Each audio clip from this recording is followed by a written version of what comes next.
A very good morning to all the students. आज हम एक नया टॉपिक स्टार्ट कर रहे हैं, मेथडोलॉजी इन इकोनॉमिक्स। जैसा कि आप सभी जानते हैं कि इकोनॉमिक्स जो है वो कुछ थ्योरीज़ पर बेस्ड है, बहुत पॉपुलर थ्योरीज़ हैं। तो आज हम स्टडी करेंगे कि ये थ्योरीज़ का फॉर्मुलेशन कैसे होता है और कौन कौन से मेथड्स यूज़ किए जाते हैं। तो सबसे पहले हम स्टेप्स देखते हैं, फिर हम मेथड्स के बारे में पढ़ेंगे। What are the generally steps taken to formulate a policy. सबसे पहले what do we select the problem. हम एक समस्या का चुनाव करते हैं। Next what we formulate assumptions, मान्यताओं का निर्माण करते हैं। देन वी कलेक्ट डेटा, आंकड़े इकट्ठे करते हैं उस प्रॉब्लम से रिलेटेड। देन वी क्लासीफाई, वर्गीकरण करते हैं उन डेटास का। Then we formulation of hypothesis, परिकल्पना का निर्माण करते हैं। परिकल्पना क्या होती है? एक परिकल्पना तथ्यों पर आधारित एक सुझाव है जिसे तार्किक तर्क के लिए आधार के रूप में प्रयोग किया जाता है। फिर हम उस हाइपोथेसिस बनाने के बाद हम उसकी टेस्टिंग करते हैं, और टेस्टिंग करने के बाद परिकल्पना का परीक्षण करते हैं, और फिर उस थ्योरी का वेरिफिकेशन होता है।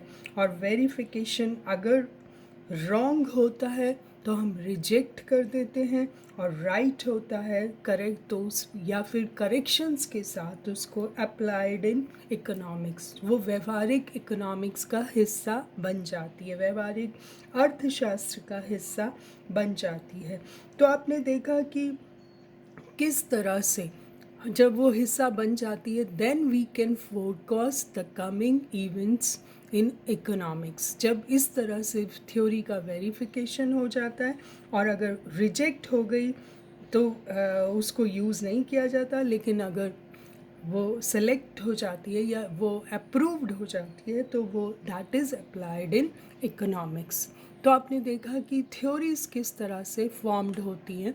नाउ जनरली हम दो मेथड्स का यूज़ करते हैं इकोनॉमिक्स में थ्योरीज बनाने के लिए, deductive method and inductive method. तो क्या है डिडक्टिव मेथड, जिसे हम निगमन विधि कहते हैं? प्रोफेसर विल्सन गी के शब्दों में देखें तो by deduction method is meant reasoning from the general to particular और from the universal to individual.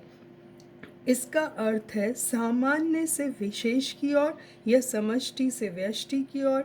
ये आधारभूत मान्यताओं से अथवा अन्य विधियों द्वारा स्थापित सत्यों से निष्कर्ष निकालती है। कैसे? हम इसके स्टेप्स देखते हैं कि वही कि first we start with certain assumptions. हम कोई सबसे पहले कोई भी समस्या का चुनाव कर लेते हैं, फिर एजम्पशंस बनाते हैं, फिर make a general statement on the relation between variables. दो वेराइबल्स रहते हैं, उनका रिलेशनशिप स्थापित करते हैं। Through logical reasoning derive certain conclusions about the behaviour of the variables involve. जो भी हमने वेराइबल्स लिए हैं, हम उन लॉजिकल बेसिस पर हम उसमें कुछ कंक्लूजन्स ड्रॉ करते हैं, and then these conclusions are verified by applying the same to the facts. फिर हम इन इन जो भी कंक्लूजन्स निकलते हैं हम उसे फैक्ट्स के तौर पर वेरीफाई करके अप्लाई करते हैं। इसमें मैं आपको एक एग्जांपल बताती हूँ, जैसे कि we all know about the law of demand. We all know that the other things being equal, rise in a price of a commodity is followed by fall in demand.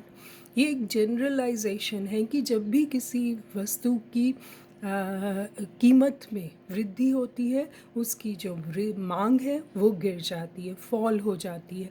और अगर ये generalisation का जो fact है, इसे हम किसी भी वस्तु पर अप्लाई कर सकते हैं। हम इसे पेट्रोल पर भी अप्लाई करते हैं, हम इसे मैंगोज़ पे भी अप्लाई कर सकते हैं। तो this method of construction of law of demand is called deductive method. तो जो ये लॉ ऑफ डिमांड का जो हमने इन्फ्रेंस, जो कंक्लूजन ड्रॉ किया, ये कहाँ से आया? डिडक्टिव मेथड से। क्योंकि एक जनरल फैक्ट था, हमने उसे एक पर्टिकुलर कमोडिटी पे अप्लाई किया।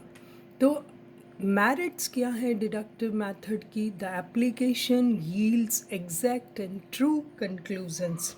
ऐसा कहा गया है कि जो भी निगमन विधि के द्वारा जो भी कंक्लूजन्स निकाले जाते हैं वो एग्जैक्ट होते हैं, वास्तविक होते हैं, रियलिस्टिक होते हैं। वाई? क्योंकि ये बौद्धिक प्रयोग से निकाले जाते हैं और परिकल्पित कर संबंध निकाले जाते हैं जो कि वास्तविकता के बहुत निकट होता है। अगर हम दूसरा पॉइंट देखें तो क्या है कि कॉम्प्लेक्स इकोनॉमिक फिनोमेनाज हैं आजकल, बहुत ही कॉम्प्लिकेशन है इकोनॉमिक बिहेवियर को स्टडी करना।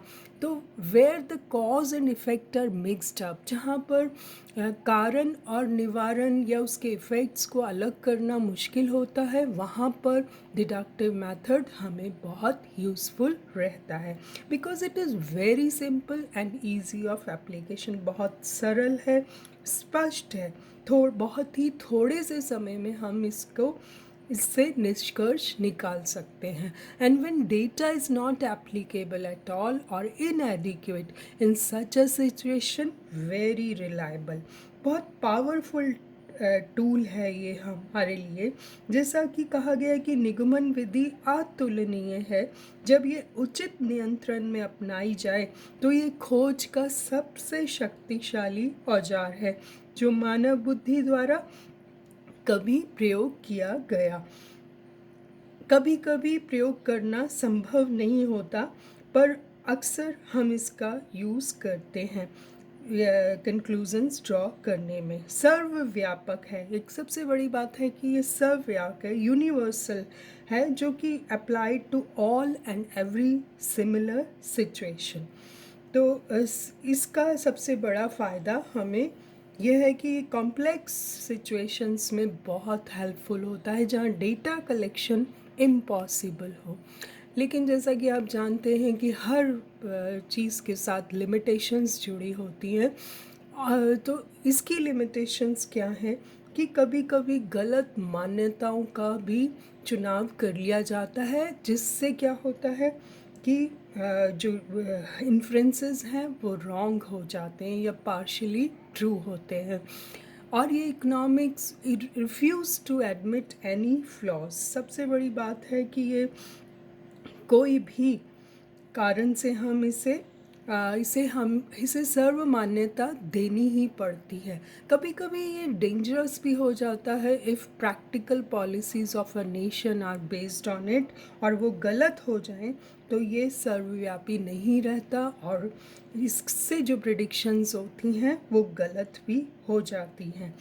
तो क्लासिकल इकोनॉमिस्ट जो थे, प्रतिष्ठावादी अर्थशास्त्री, वो too much rely on it. उन्होंने बेसिकली डिडक्टिव मेथड को ही यूज़ लिया, so their conclusions had only a limited application. ऐसा कहा जाता है कि इसी वजह से क्लासिकल इकोनॉमिक्स ने जो पॉलिसीज़ फॉर्म की उनका लिमिटेड एप्लीकेशन है।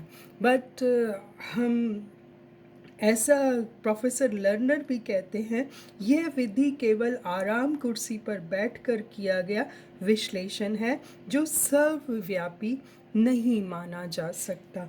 तो इस वजह से इसकी कुछ लिमिटेशंस भी हैं जो कि कुछ हद तक सही भी हैं।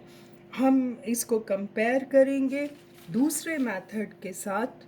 कल हम पढ़ेंगे निगमन, हमने इंडक्टिव मेथड जिसे कि आगमन विधि कहते हैं। फिर हम दोनों का कंपैरिजन करके बेस्ट विधि का भी एनालिसिस करेंगे। Thank you so much.